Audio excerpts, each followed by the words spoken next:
सोचो जरा, अगर आज इस दुनिया में शोर अचानक रुक जाए, मोबाइल की आवाज बंद हो जाए, लोग सवाल पूछना बंद कर दें और तुम एक जगह अकेले बैठ जाओ, तो क्या तुम्हें सुकून मिलेगा या डर लगेगा? इसी सवाल से आज का यह वीडियो शुरू होता है।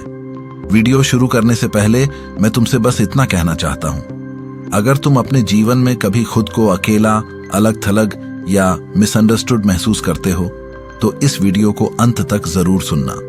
और अगर ऐसे विषय तुम्हें भीतर से मजबूत बनाते हैं तो अभी चैनल को सब्सक्राइब कर लो, क्योंकि यहाँ बातें सिर्फ सुनने के लिए नहीं, जीने के लिए होती हैं। आज की दुनिया हमें यह सिखाती है कि हमेशा लोगों से घिरे रहो, हमेशा बात करते रहो, हमेशा दिखते रहो।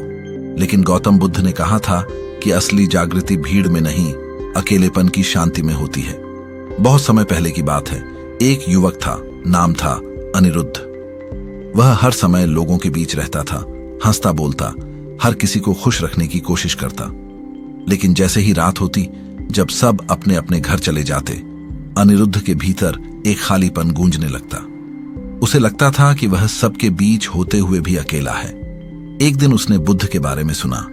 लोग कह रहे थे कि वे अकेले जंगलों में बैठकर जीवन का सत्य समझ लेते हैं। अनिरुद्ध के मन में सवाल उठा, अगर अकेलापन इतना ही बुरा है तो बुद्ध इसे क्यों चुनते हैं? वह बुद्ध के पास पहुंचा और बोला, भगवान, मैं लोगों के बीच रहता हूं, फिर भी दुखी हूं, और आप अकेले रहते हैं, फिर भी शांत हैं। ऐसा क्यों? बुद्ध मुस्कुराए। उन्होंने कहा, तुम लोगों के बीच रहते हो लेकिन खुद से दूर हो, और मैं अकेला रहता हूं लेकिन अपने बहुत पास हूं। यही से अकेले रहने का पहला फायदा शुरू होता है। जब तुम अकेले होते हो तब तुम खुद से मिलने लगते हो। अकेले रहकर तुम यह समझ पाते हो कि तुम्हारी खुशी दूसरों की स्वीकृति पर नहीं टिकी है। भीड़ में हम हमेशा कोई भूमिका निभाते हैं, किसी के लिए बेटा, किसी के लिए दोस्त, किसी के लिए कर्मचारी। लेकिन अकेले में कोई भूमिका नहीं होती, वहां सिर्फ तुम होते हो। बुद्ध कहते थे, जब तक मन बाहर भटकता रहेगा तब तक शांति नहीं मिलेगी। अकेलापन तुम्हें बाहर से अंदर की यात्रा कराता है। अनिरुद्ध ने बुद्ध की बात मानी। वह कुछ समय के लिए गांव से दूर एक छोटे से आश्रम में रहने लगा। शुरुआत में उसे बहुत अजीब लगा, न बातें, न शोर, न कोई तारीफ। मन बार बार भागता, पुरानी बातें, पुराने अपमान, पुरानी इच्छाएं। लेकिन धीरे धीरे जैसे जैसे वह अकेले रहना सीखने लगा, उसे अपने मन की चाल समझ आने लगी। यही अकेले रहने का दूसरा बड़ा फायदा है, तुम अपने विचारों को पहचानने लगते हो। भीड़ में हम अपने विचारों को सुन ही नहीं पाते। अकेले में मन आईने की तरह साफ दिखाई देने लगता है। बुद्ध ने कहा था, मन ही तुम्हारा सबसे बड़ा मित्र है और मन ही तुम्हारा सबसे बड़ा शत्रु। अकेले रहकर तुम यह सीखते हो कि किस विचार को पकड़ना है और किसे छोड़ देना है। एक दिन अनिरुद्ध ध्यान में बैठा था। अचानक उसके मन में पुराने घाव उभर आए। किसी ने उसे अपमानित किया था, किसी ने धोखा दिया था। पहले वह इन बातों से भाग जाता था, लेकिन इस बार वह भागा नहीं, वह बस देखता रहा। धीरे धीरे उन यादों की पकड़ ढीली पड़ने लगी और उसी क्षण उसे समझ आया, दुख बाहर नहीं था, दुख तो उसे पकड़ने की उसकी आदत में था। अकेले रहने का तीसरा फायदा यही है, दुख से भागने की बजाय उसे समझने की शक्ति। बुद्ध कहते थे, जिस दुख को तुम देख लेते हो वह दुख तुम्हें बांध नहीं सकता। जब तुम अकेले होते हो तब तुम्हारे पास किसी को दोष देने का विकल्प नहीं होता, और यहीं से असली जिम्मेदारी शुरू होती है, खुद की। आज की दुनिया में लोग अकेलेपन से डरते हैं, क्योंकि अकेलापन सवाल पूछता है, और सवालों से वही डरता है जो झूठ के सहारे जी रहा हो। अकेले रहकर तुम सच्चे बनने लगते हो। अनिरुद्ध ने महसूस किया कि अब उसे लोगों की जरूरत कम पड़ने लगी है। वह उनसे भाग नहीं रहा था, बल्कि उनसे स्वतंत्र हो रहा था। यही अकेले रहने का चौथा फायदा है, भावनात्मक स्वतंत्रता। बुद्ध ने कहा था, जो अकेले भी शांत रह सकता है वही संसार में भी शांत रह सकता है। अकेले रहने का मतलब लोगों से नफरत करना नहीं है। अकेले रहने का मतलब है लोगों की उपस्थिति पर निर्भर न होना। जब तुम अकेले रहना सीख जाते हो तब रिश्ते मजबूरी नहीं, चुनाव बन जाते हैं। अनिरुद्ध अब जब लोगों से मिलता तो थका हुआ नहीं होता, वह जरूरत के लिए नहीं, प्रेम के लिए मिलता। और यही अकेले रहने का पांचवां बड़ा लाभ है, शुद्ध प्रेम। क्योंकि जो खुद के साथ ठीक है वही दूसरों के साथ भी ठीक हो सकता है। बुद्ध कहते थे, पहले स्वयं के दीपक बनो।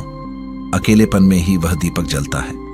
अब अनिरुद्ध को अकेलेपन से डर नहीं लगता था। उसे डर लगता था खुद से दूर हो जाने का। और यहीं से उसकी असली यात्रा शुरू हुई। अनिरुद्ध अब अकेलेपन से भागता नहीं था, बल्कि उसे खोजता था। सुबह जब सूरज की पहली किरण पेड़ों के बीच से छनकर उसके चेहरे पर पड़ती, तो उसे लगता जैसे जीवन उससे बिना शब्दों के बात कर रहा हो। अब उसे किसी से कुछ साबित नहीं करना था, न अपनी कीमत बतानी थी, न अपनी पीड़ा समझानी थी। और यहीं से अकेले रहने का एक और गहरा लाभ सामने आया। अकेले रहकर इंसान तुलना करना छोड़ देता है। भीड़ में रहते हुए हम हर पल किसी न किसी से अपनी तुलना करते रहते हैं। कौन आगे है, कौन पीछे, कौन ज्यादा काबिल है, कौन ज्यादा सफल। लेकिन अकेले में कोई दूसरा नहीं होता जिससे तुलना की जा सके। और जब तुलना खत्म होती है, तभी शांति जन्म लेती है। गौतम बुद्ध ने कहा था, ईर्ष्या और अहंकार एक ही सिक्के के दो पहलू हैं। अनिरुद्ध ने देखा कि जैसे जैसे वह अकेले में समय बिताता गया, उसके भीतर की जलन, उसकी शिकायतें, उसकी अपेक्षाएं अपने आप गलने लगीं। अब वह दूसरों की सफलता देखकर परेशान नहीं होता था, क्योंकि अब वह अपनी यात्रा में व्यस्त था। अकेले रहने का यही छठा फायदा है। तुम अपनी गति पहचान लेते हो।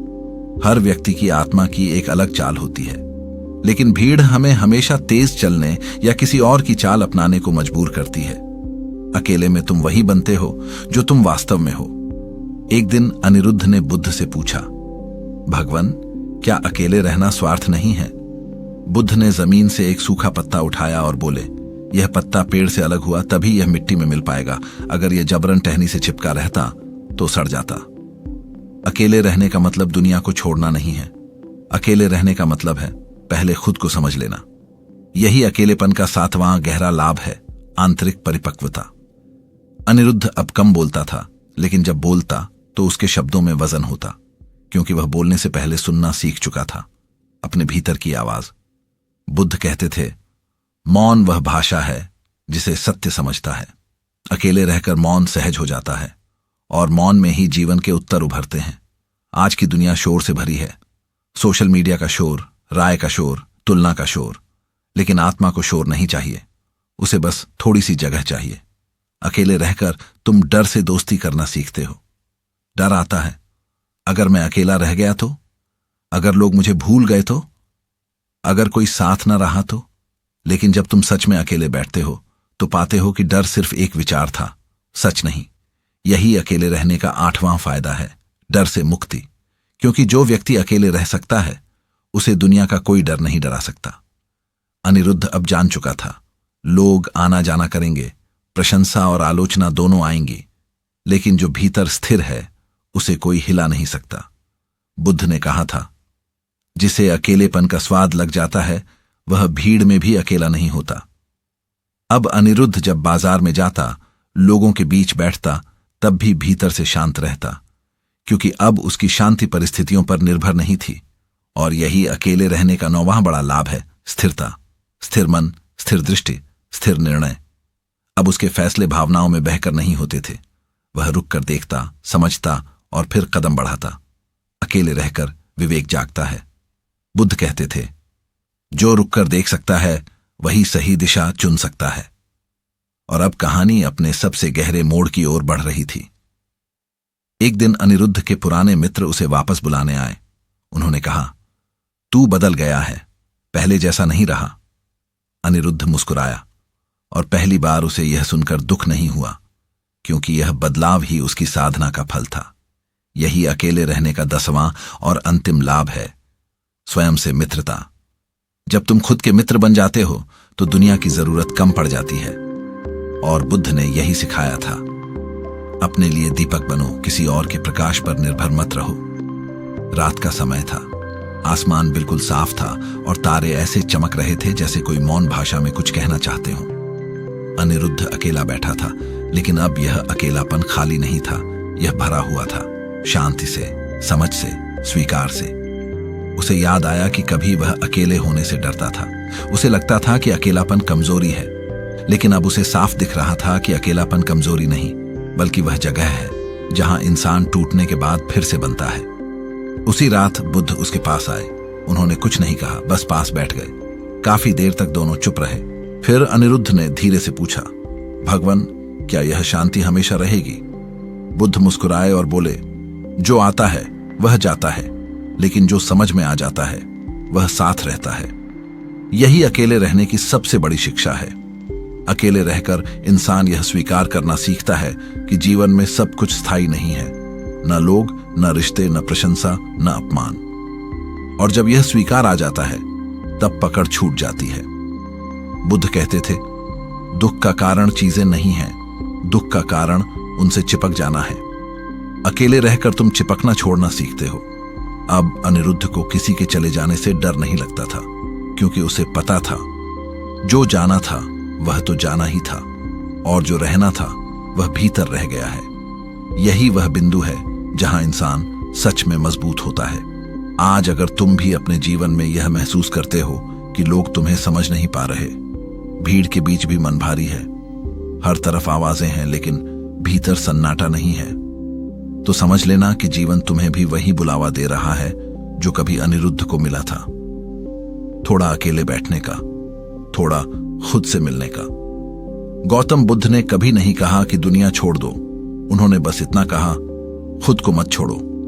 और खुद को पाने का रास्ता अक्सर अकेलेपन से होकर गुजरता है। अकेलापन तुम्हें कमजोर नहीं बनाता, अकेलापन तुम्हें निर्भरता से मुक्त करता है। जब तुम अकेले रहना सीख जाते हो तब तुम किसी की मंजूरी के भूखे नहीं रहते। तुम हर रिश्ते को डर से नहीं, समझ से जीते हो। तुम टूटते नहीं, सीखते हो। तुम भागते नहीं, देखते हो। और यही वह अवस्था है जहां बुद्ध कहते हैं, अब तुम जाग रहे हो। अब वीडियो के अंत में मैं तुमसे एक सवाल छोड़कर जाना चाहता हूं। अगर आज सब लोग तुम्हें छोड़ दें, अगर मोबाइल बंद हो जाए, अगर कोई तुम्हारी तारीफ न करे, अगर कोई तुम्हें पहचान न पाए, तो क्या तुम खुद के साथ बैठ सकते हो? अगर हां, तो तुम बहुत आगे आ चुके हो, और अगर नहीं, तो डरने की जरूरत नहीं है। यही तो शुरुआत है। आज से थोड़ा समय अपने लिए निकालो। हर दिन नहीं तो कभी कभी, बस कुछ पल अकेले बैठो, बिना फोन, बिना शोर, बिना शिकायत। शायद वहीं तुम्हें वह मिल जाए जिसे तुम बाहर ढूंढते ढूंढते थक गए हो। अगर यह वीडियो तुम्हारे मन के किसी कोने को छू गया हो, अगर कहीं ना कहीं तुमने खुद को इसमें पाया हो, तो चैनल को सब्सक्राइब जरूर करना। यहां हम सिर्फ बातें नहीं करते, यहां हम खुद से मिलने की यात्रा करते हैं। वीडियो को लाइक करो ताकि यह संदेश उन लोगों तक भी पहुंचे जो आज भी अकेलेपन से डर रहे हैं, जबकि वही उनकी सबसे बड़ी शक्ति बन सकता है। मिलेंगे फिर एक नई यात्रा के साथ। तब तक याद रखना, अकेले रहना छोड़ना मत, खुद से मिलना मत छोड़ना।